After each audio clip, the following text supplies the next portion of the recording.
Hello guys, আসসালামু আলাইকুম। আশা করি আপনারা সবাই ভালো আছেন। আজকে কিন্তু আমরা শিখতে যাচ্ছি পরিসর।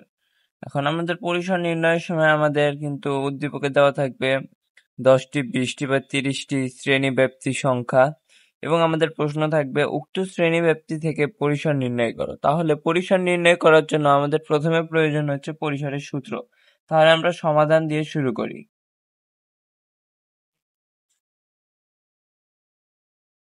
তাহলে এখন প্রথমে সর্বোচ্চ মান এবং সর্বনিম্ন মান বের করতে হবে আমাদের। এখানে আমাদের প্রথমে সর্বোচ্চ মান এবং সর্বনিম্ন মান আমরা লিখে নেব।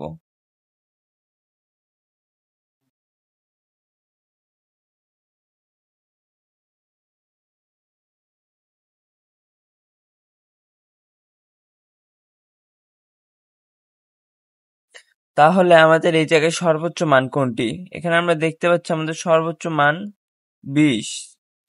তাহলে আমাদের এখানে সর্বোচ্চ মান লিখবো আমরা 20 এবং এখানে দেখতে পাচ্ছি সর্বনিম্ন মান। সর্বনিম্ন মান হচ্ছে আমাদের 4। তাহলে আমরা এখানে লিখে নেব 4। এখন আমাদের সুতরাং দিয়ে পরিসর নির্ণয়ের সূত্রটি লিখতে হবে। আমরা এখানে পরিসর লিখে নিব। পরিসর লেখার পরে আমাদের এখন সূত্রটি লিখতে হবে। সূত্রটি হচ্ছে সর্বোচ্চ মান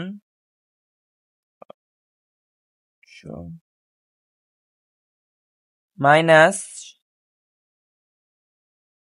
সর্বনিম্ন মান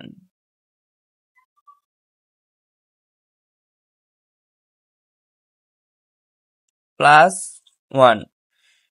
তাহলে আমাদের সূত্রটি কি? সর্বোচ্চ মান মাইনাস সর্বনিম্ন মান প্লাস 1।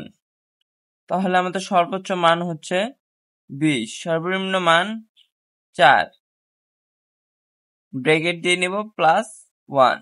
আর এই অঙ্কের অ্যান্সারটি আপনারা কমেন্ট বক্সে বলে যান। অবশ্যই আশা করি আপনারা সবাই পারবেন।